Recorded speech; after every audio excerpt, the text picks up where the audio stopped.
যে আমাদের স্বাধীনতা, আমাদের সার্বভৌমত্ব এবং সীমান্ত রক্ষার জন্য এই মুহূর্তে একমাত্র বাধা হলো ভারত, আমাদের প্রতিবেশী দেশ ভারত। ভারত আমাদের বন্ধু। আচ্ছা, ভারত আমাদের কেমন বন্ধু আমরা কি কখনো নিজেদেরকে প্রশ্ন করে দেখেছি? এবং 1947-এর পর থেকে ভারত থেকে কি আমরা কখনো কোনো কিছু পেয়েছি? আমরা কি এই হিসাবটা কখনো নিয়েছি?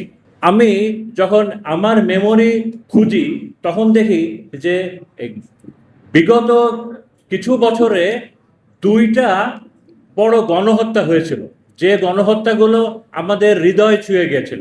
তার একটা হলো গাজা, আর একটা হলো যে রোহিঙ্গাদের উপরে যে নৃশংস গণহত্যা হয়েছিল।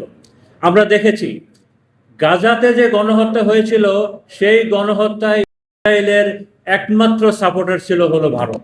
এবং আমরা সেটাও দেখেছি যে ভারত থেকে মানুষ গিয়েছিল ইসরায়েলের পক্ষে গাজাতে নৃশংসতা চালানোর জন্য। একই সাথে আমরা দেখেছি যে রোহিঙ্গাদের উপরে যে গণহত্যা হয়েছিল, এই গণহত্যাটার পেছনেও ভারতের মদদ ছিল, ভারতের সহায়তা ছিল। কারণ তাদের সেভেন সিস্টারের লজিস্টিক সাপোর্টের জন্য যে কালাদান যে প্রজেক্টটা আছে, এই প্রজেক্টটা গিয়েছে রোহিঙ্গা যে অধ্যুষিত যে এলাকাটা ছিল তাদের এই এলাকাটার উপর দিয়ে। তো এই এলাকাটা যাতে করে মুসলমানবিহীন থাকে, মুসলিমবিহীন থাকে, এই যে বিষয়টা এনশিওর করা ভারতের দরকার ছিল। যে কারণে এই রোহিঙ্গা গণহত্যার পেছনেও ভারতের মদদ ছিল, ভারতের সাপোর্ট ছিল। বাংলাদেশের ভেতরে বিগত বছরগুলোতে যে গণহত্যাগুলো হয়েছিল, আপনারা দেখেন বিডিআর গণহত্যা হয়েছিল।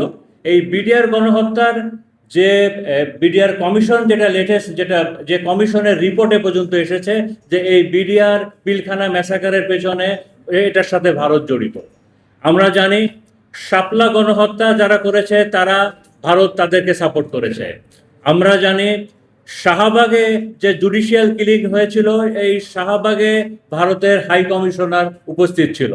আমরা দেখেছি জুলাই আমাদের গর্ব, এই জুলাই বিপ্লবে ভারতের ন্যারেটিভ এবং ভারতের সহায়তা আমরা দেখেছি।